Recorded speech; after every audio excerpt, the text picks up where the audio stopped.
মাটির প্রদীপ জ্বালাও তাহার শিখা, নির্বাণ দ্বীপ আলোক দীপ্ত তোমার ইচ্ছা খানি অরূপ তোমার বাণী।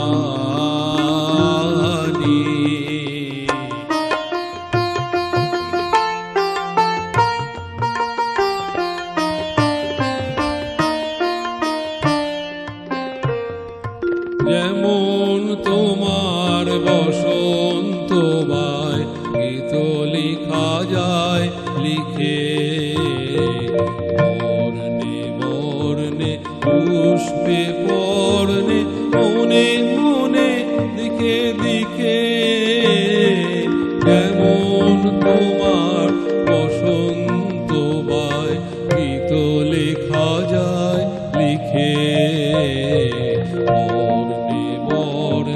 পুষ্পে পর্ণে মনে মনে দিকে দিকে, তেমনি আমার প্রাণের কেন্দ্রে নিঃশ্বাস দাও পুরে, তেমনি আমার প্রাণের কেন্দ্রে নিঃশ্বাস দাও পুরে, শূন্য তাহার পূর্ণ করিয়া ধন্য করুক সুরে, বিঘ্ন তাহার পূর্ণ করুক তব দক্ষিণ আনি অরূপ তোমার বাণী।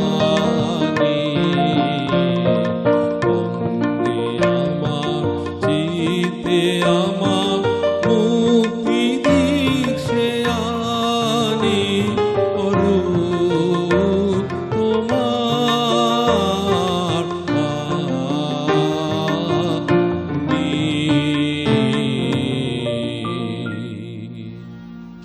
কোথায় আকাশে বাজে সোনার শরৎ, 25শে বৈশাখী ভোর গোলে হয় গিনি সোনার রোদ। নমস্কার, আপনারা দেখছেন হাই নিউজ নিবেদিত এবং কবি গীতিকার সুরকার শিল্পী সুব্রত ঘোষাল পরিচালিত সুরের আকাশের আজ বিশেষ অনুষ্ঠান কবি প্রণাম। আমি কৃষ্ণা আছি আপনাদের সঙ্গে। আমাদের স্টুডিওতে আজ বহু শিল্পী এসে উপস্থিত হয়েছেন। একে একে আমরা সকলের সঙ্গে পরিচিত হব। যার গানের রেশ নিয়ে আমরা আমাদের অনুষ্ঠানের শুভ সূচনা করেছি, আগে তার সঙ্গে পরিচিত হই। তিনি হলেন কিংবদন্তি গীতিকার গৌরীপ্রসন্ন মজুমদারের ভ্রাতুষ্পুত্র, সঙ্গীত শিল্পী এবং ডাক্তার দেবল মজুমদার। দেবলদার পাশেই রয়েছে শিশু শিল্পী শিবদর্শী রায়, তার পাশে রয়েছে সঙ্গীত শিল্পী ঈশানী সরকার, তার পাশে লেখিকা বনানী শিকদার এবং ঠিক আমার পাশেই রয়েছেন যাদবপুর বিশ্ববিদ্যালয়ের অধ্যাপিকা সঙ্গীত শিল্পী ডক্টর মনীষা চক্রবর্তী। নমস্কার। প্রত্যেককে জানাই সুস্বাগতম আমাদের আজকের এই বিশেষ অনুষ্ঠানে। আর যন্ত্রাণীর সঙ্গে যে দুজন শিল্পী বন্ধু রয়েছেন তারা হলেন তবলায় শুভজিৎ আচার্য আর কিবোর্ডে মনোজিৎ মণ্ডল। এবারে আমরা শিশু শিল্পীর কাছে যাব। শিবদর্শী রায়, আমাদের একটি কবিতা শোনাও তো। নমস্কার। কবিগুরু রবীন্দ্রনাথ ঠাকুরের লেখা কবিতা ওইখানে মা পুকুর পাড়ে জিয়াল গাছের বেড়ার ধারে, কোথায় হব বনবাসী কেউ কোথাও নেই, ওইখানে ঝাউতলা জুড়ে বাঁধবো তোমার ছোট্ট কুড়ে, শুকনো পাতা বিছিয়ে ঘরে থাকবো দুজনেই, বাঘ ভাল্লুক অনেক আছে আসবে না কেউ তোমার কাছে, দিন রাত্রি কোমর বেঁধে থাকবো পাহারাতে, রাক্ষসেরা ঝোপে ঝড়ে মারবে উকি আরে আরে, দেখবে আমি দাঁড়িয়ে আছি ধনুক নিয়ে হাতে, আঁচলেতে খই নিয়ে তুই যেই তারা বিদারে, অমনি যত বনের হরিণ আসবে সারে সারে, সিংগুলি সব আঁকা বাঁকা, গাইতে দাগ চাকা চাকা, লুটিয়ে তারা পড়বে ভুয়ে পায়ের কাছে এসে। ওরা সবাই আমায় ওজে, করবে না ভয় একটু ওজে, হাত বুলিয়ে দেব গায়ে, বসবে কাছে ঘেসে। ফলসা বনে গাছে গাছে, ফল ধরে মেঘ ঘনিয়ে আছে, সেই গানেতে ময়ূর এসে নাচ দেখিয়ে যাবে। শালিকরা সব মিচি মিচি লাগিয়ে দেবে কিচিমিচি, কাটবে লেজটি তুলে, হাত থেকে ধান খাবে। নমস্কার। অপূর্ব অপূর্ব। খুব সুন্দর। আর কবিগুরুর শিশু সাহিত্য সে তো আমাদের কাছে এক বিশাল সম্পদ। না, আমি একটা কথা দিয়ে যাচ্ছি এখানে কৃষ্ণাদি, ও হ্যাঁ। যেমন ছন্দবদ্ধভাবে কবিতাটা বললো, হ্যাঁ, আমার মনে হয় এর পরবর্তী সময় আমরা ওর কণ্ঠে গানও শুনতে পাবো। ও গান ও। শিখছে আর কি, বাহ বাহ, নিশ্চয়ই। ও গান শিখছে, একটা দুটো গান জানেও, কিন্তু এখনো এখানে গাওয়ার মতো স্টেজটা আসেনি। আর একটু পরিশীলনের পরে আশা করছি পারবে। একেবারে আমরা পরের বছর 25শে বৈশাখে পাবো। হ্যাঁ, নিশ্চয়ই নিশ্চয়ই পাবেন। আমরা এখন সঙ্গীতে প্রবেশ করি। আমরা তো জানি যে কবিগুরুর সঙ্গীত আমাদের সুখ দুঃখের নিত্য সঙ্গী। মনীষাদির কাছে যাই। তোমায় নতুন করে পাবো বলে হারাই ক্ষণে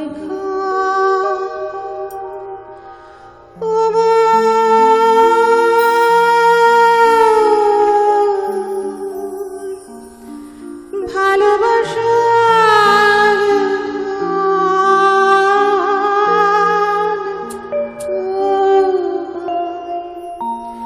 নতুন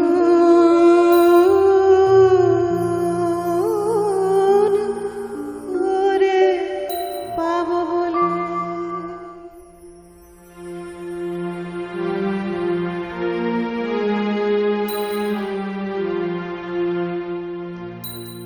দেখা দেবে বলে তুমি আজ আদর্শন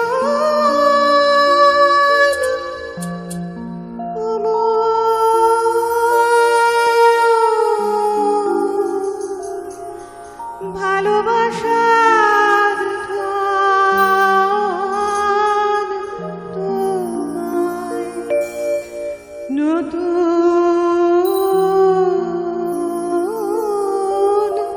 করে পাবো বলে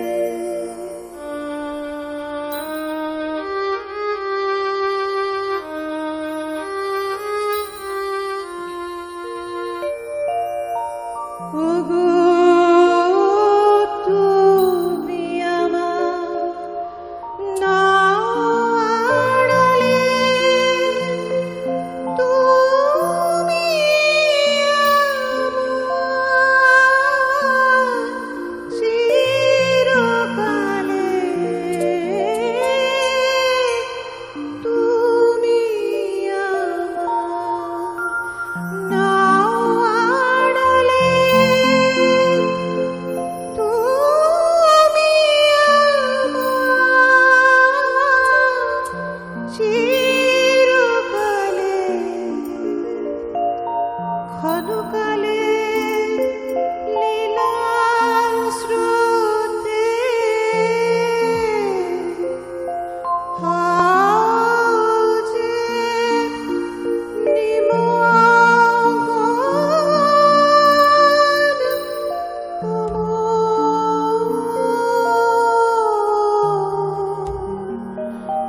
ভালোবাসার ধন তোমায় নতুন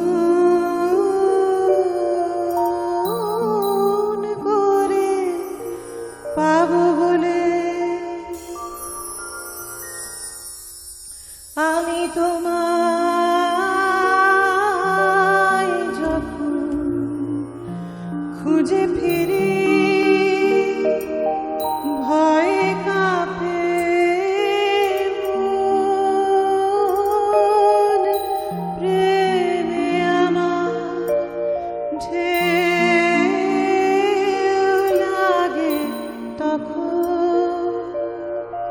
আমি তোমায়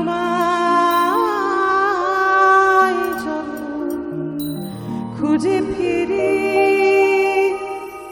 ভয় কাঁপে মন, প্রেমে আমার ঢেউ লাগে তখন তোমার শেষ নাহি তাই শূন্য সেজে শেষ করে দাও আপনাকে যে ওই হাসিরে দেয় ধুয়ে মন বিরহে রোদন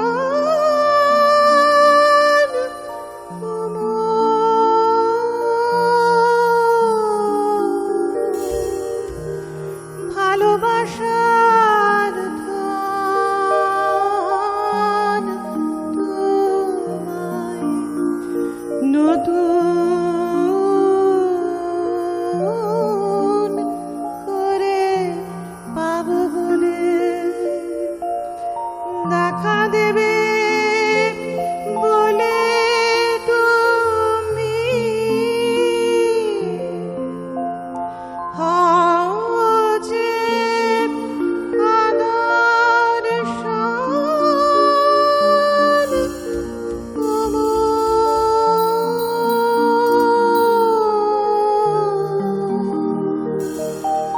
ভালোবাসার ধন তোমায় নতুন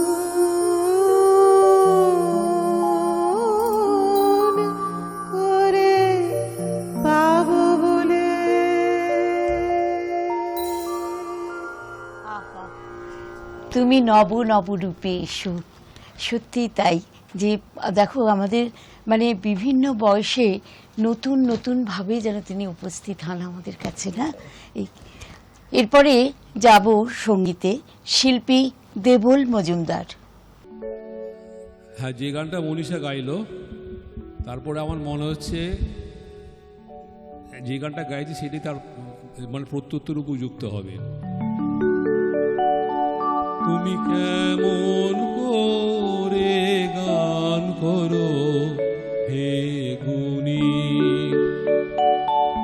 তুমি কেমন করে গান করো হে গুণী, আমি অবাক হয়ে শুনি, কেবল শুনি তুমি কেমন করে গান করো হে গুণী।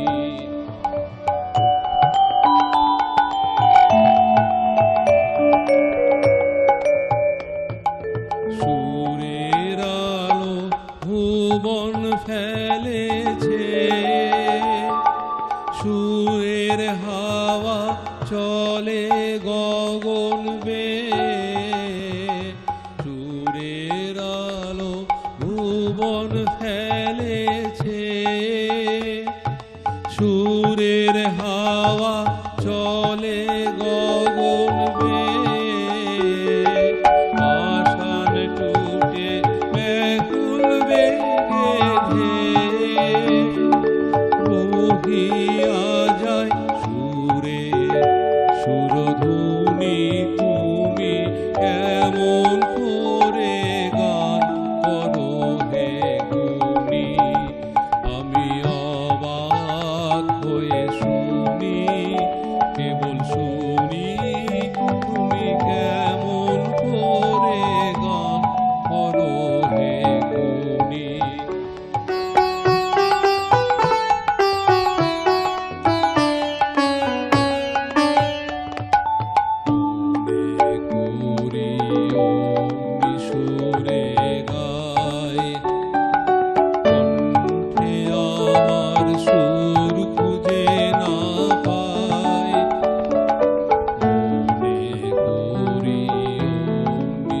সুরে গায়, কণ্ঠে আমার সুর খুঁজে না পায়, কইতে কি চাই কইতে কথা বাঁধে, হার মেনে যে পরাণ আমার কাঁধে, কইতে কি চাই কইতে কথা বাঁধে, হার মেনে যে পরাণ আমার কাঁধে, আমায় তুমি ফেলেছো কোন ফাঁদে, চৌদিকে মন সুরে জলবুনি তুমি কেমন করে গান করো হে গুণী, আমি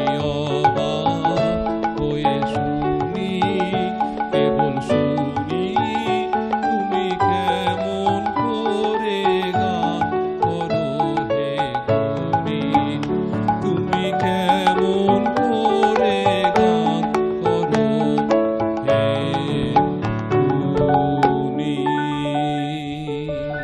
খুব সুন্দর। ভীষণ সুন্দর, আর এরকম ভাবে গানের মধ্যে দিয়ে প্রশংসা পাওয়া ভালো, এর আগে খুব একটা শুনিনি সত্যি। পরম Thank you, প্রাপ্তি। দেবদা। অন্তর মম বিকশিত করো, অন্তরতর হে, নির্মল করো, সুন্দর করো, উজ্জ্বল করো হে। আমরা যখন আমাদের মধ্যে পেয়ে গেছি লেখিকা বনানী শিকদারকে, তার কাছে একটু জেনে নেব যে আমাদের সকলের প্রিয় কবি রবীন্দ্রনাথ ঠাকুর এবং আরেকজন প্রিয় কবি ইয়েটস, এবং দুজনের মধ্যে পারস্পরিক এক সুসম্পর্ক ছিল, এবং তাদের দুজনের লেখনীর মধ্যেও কিন্তু পারস্পরিক প্রভাবও আছে। একটু যদি উনি আমাদের বলেন। খুব ভালো প্রশ্ন। রবীন্দ্রনাথের সঙ্গে ইয়েটসের কি সম্পর্ক, অথবা ইয়েটসের সঙ্গে রবীন্দ্রনাথের কি সম্পর্ক, তাদের মধ্যে কি বোঝাপড়া, এটা বলার আগে আমাকে একটু বলে নিতে হবে যে ইয়েটসের সঙ্গে রবীন্দ্রনাথের পরিচিতি কিভাবে ঘটলো। তো রবীন্দ্রনাথ যখন 1912 সালে লন্ডনে গিয়েছিলেন, লন্ডনে যাওয়ার পরে একটু পড়ে নি তার আগে, রবীন্দ্রনাথ অসুস্থ হয়েছিলেন। তিনি পদ্মা নদীতে তার নৌকোতে, মানে রবীন্দ্রনাথের যাওয়ার কথা ছিল 1912 সালের প্রথম দিকে, কিন্তু অসুস্থ হওয়াতে তিনি পদ্মা নদীতে নৌকোতে বসে বিশ্রাম নিচ্ছিলেন। তখন তিনি ঠিক করেছিলেন যে তিনি তার গীতাঞ্জলির ইংরেজিতে অনুবাদ করবেন, যাতে করে গীতাঞ্জলির কবিতাগুলো সারা বিশ্বের পাঠকের কাছে পৌঁছে যায়। তো কিন্তু রবীন্দ্রনাথের গীতাঞ্জলিতে যে 157টি কবিতা ছিল, সেই কবিতা থেকে রবীন্দ্রনাথ অনেকগুলো কবিতা সরিয়ে দিয়েছিলেন, মাত্র ওখান থেকে 53টি কবিতা নিয়েছিলেন, এবং তার সাথে অন্যান্য কাব্যগ্রন্থ থেকে আরও অনেক কবিতা নিয়েছিলেন, নিয়ে 103টি কবিতার ইংরেজিতে অনুবাদ করেছিলেন। তারপরে রবীন্দ্রনাথ রথীন্দ্রনাথকে সঙ্গে নিয়ে, মানে পুত্র এবং পুত্রবধূকে সঙ্গে নিয়ে ইংল্যান্ডে পাড়ি দিলেন জাহাজে করে। সেখানে গিয়ে রবীন্দ্রনাথ একটা হোটেলে উঠেছিলেন।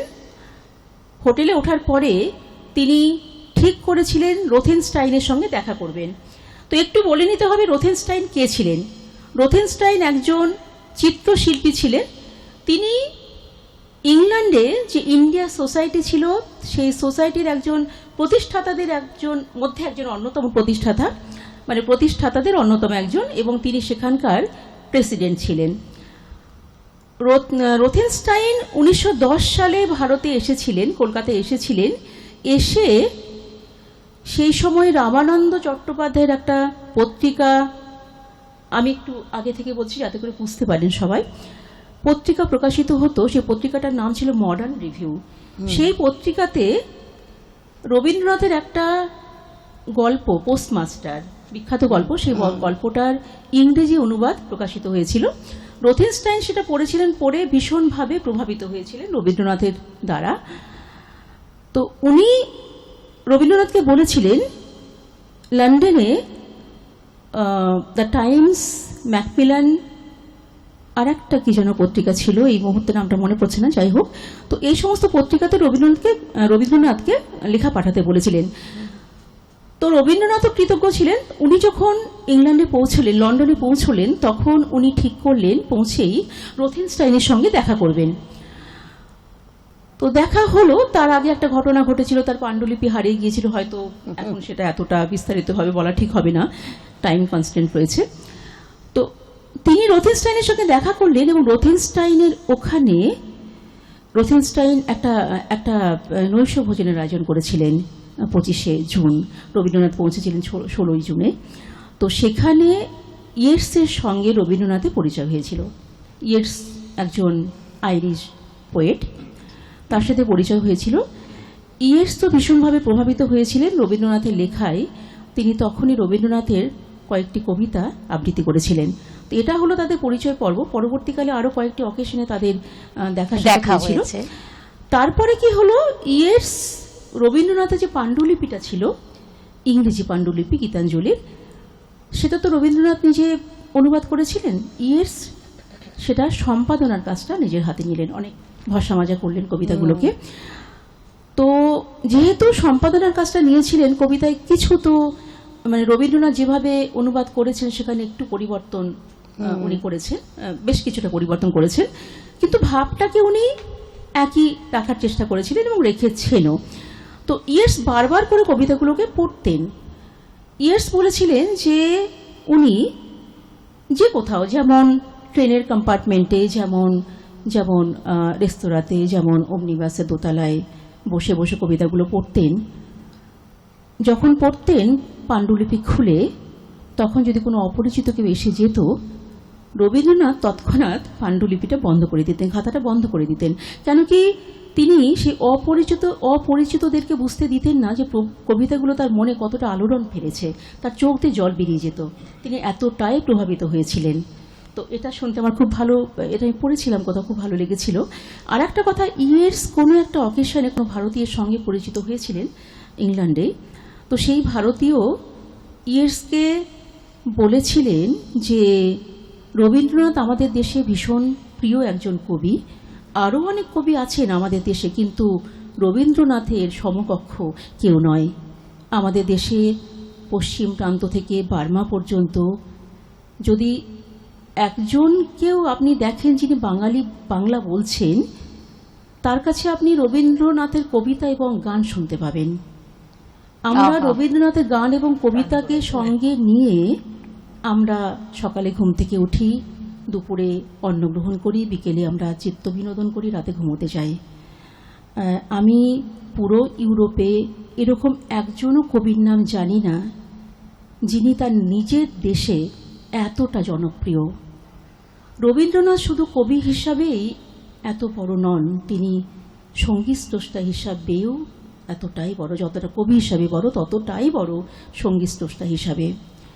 তো ইয়েটসের খুব ভালো লেগেছিল তার সাথে কথা বলে।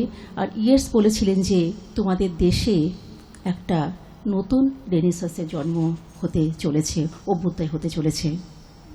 এবং রবীন্দ্রনাথের বিজ্ঞান চিন্তাটাও যদি বলা হয় সেটাও অসাধারণ, মানে একেবারে। হ্যাঁ, দার্শনিকতা প্রসঙ্গে রবীন্দ্রনাথ প্রথমে তো 19 বছর বয়সেই তিনি খ্যাতি অর্জন করেছিলেন তার প্রথম উপন্যাস প্রকাশিত হওয়ার পরে।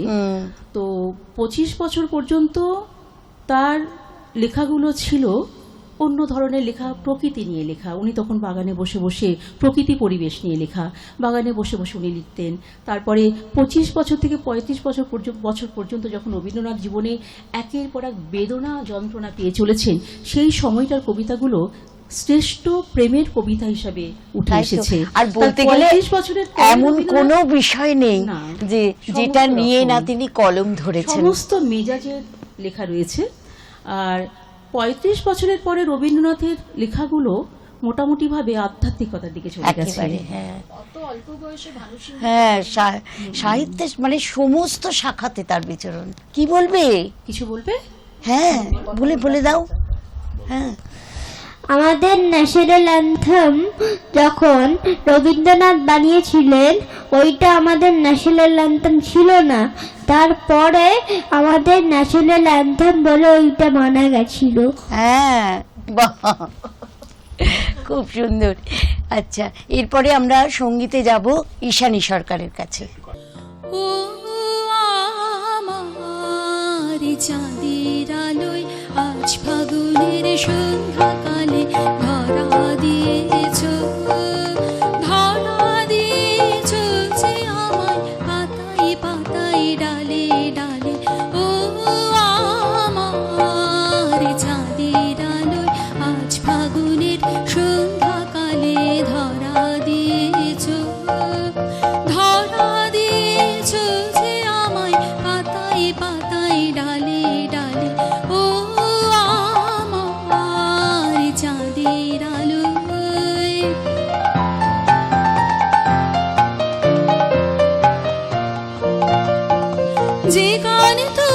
সুরের ধারায় বন্যা জাগায়, তারাই তারাই সুরের ধারায় বন্যা জাগায়। যে গান তোমার সুরের ধারায় বন্যা জাগায়, তারাই তারাই সুরের ধারায় বন্যা জাগায়। মোর আঙিনায় বাজলো,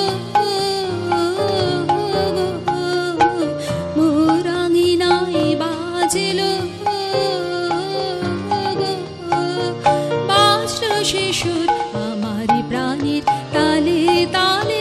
ও আমার চাঁদের আলোয় আজ ফাগুনের সন্ধ্যাকালে ধরা দিয়েছ, ধরা দিয়েছ যে আমার পাতায় পাতায় ডালে ডালে। ও আমার চাঁদের আলোয়।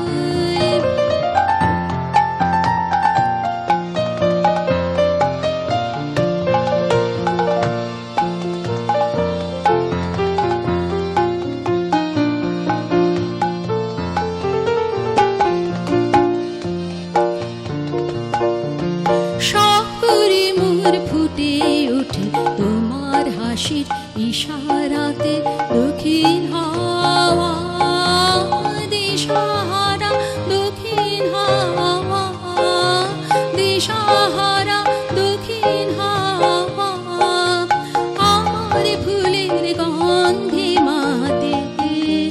শুভ্র তুমি করলে বিলোল আমার প্রাণে, রঙের হিলোল করলে বিলোল আমার প্রাণে।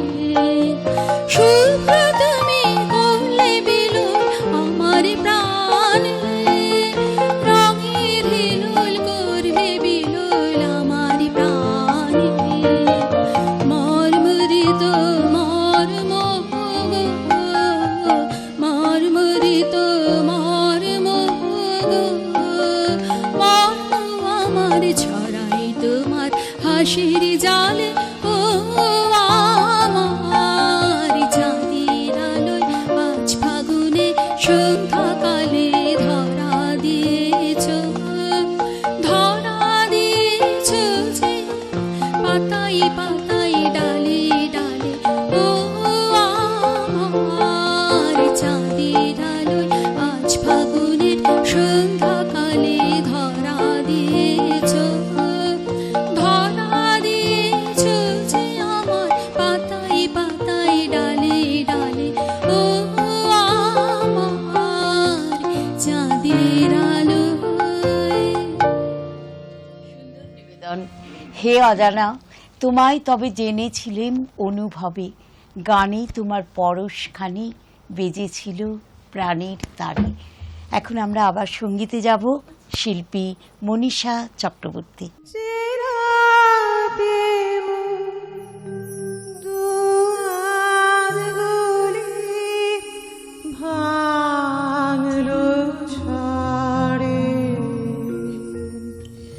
জানি নাই তো তুমি এলে আমার ঘরে,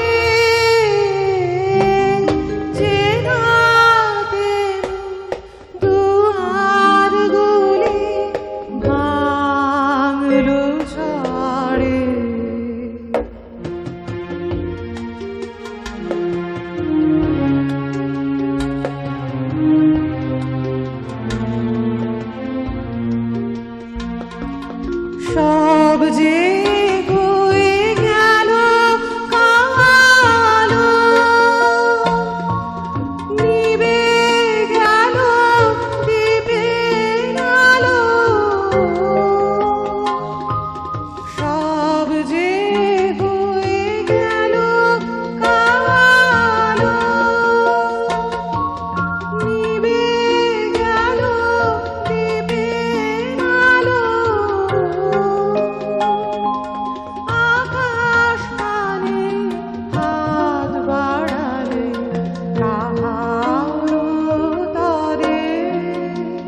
স্বপ্ন মানে ঝড় যে তোমার জয় ধ্বজা তাই কি জানি অন্ধকারে রইল পড়ে স্বপ্ন মানে ঝড় যে তোমার জয় ধ্বজা তাই কি জানি সকাল বেলা চেয়ে দেখি দাঁড়িয়ে আছো তুমি কি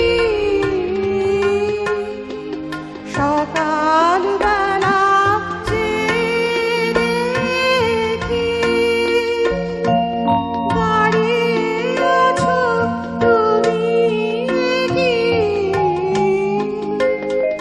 ঘর ভরা মন শূন্য তারে বুকের উপরে জানি নাই গো তুমি এলে আমার ঘরে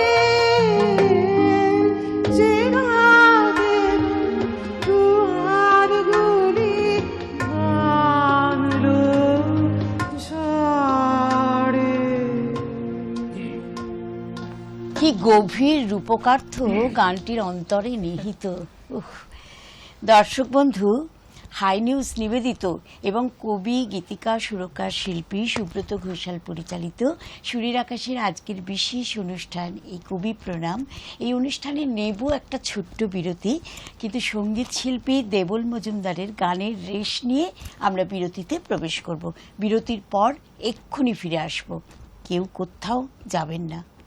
These weariness, forgive me, oh my Lord. ক্লান্তি আমার ক্ষমা করো প্রভু। পথে যদি পিছিয়ে করি কভু, ক্লান্তি আমার ক্ষমা করো প্রভু। পথে যদি পিছিয়ে করি কভু, These weariness, forgive me, oh my Lord.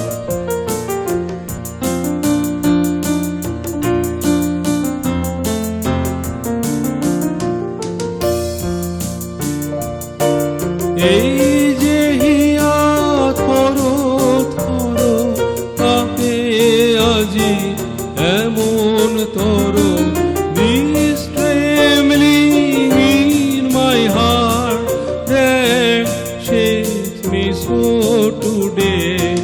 This aching pain, forgive, oh Lord, forgive, oh Lord, forgive, oh Lord, forgive. If ever on my way I all behind, ক্লান্তি আমার ক্ষমা করো প্রভু।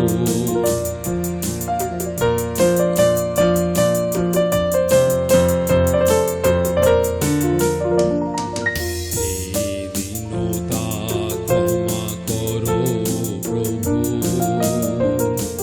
পিছন পানে তাকাই যদি কভু, This poor faint heart, forgive me, oh my Lord.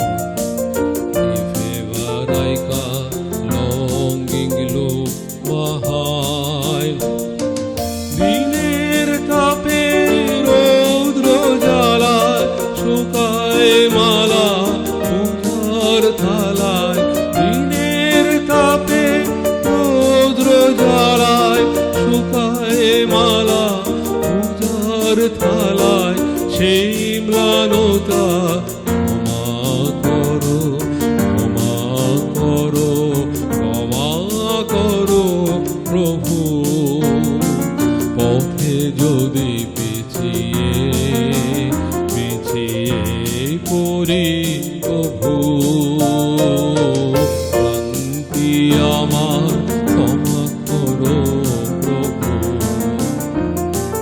His weariness forgive me, oh my Lord. ক্রান্তি আমার ক্ষমা করো প্রভু।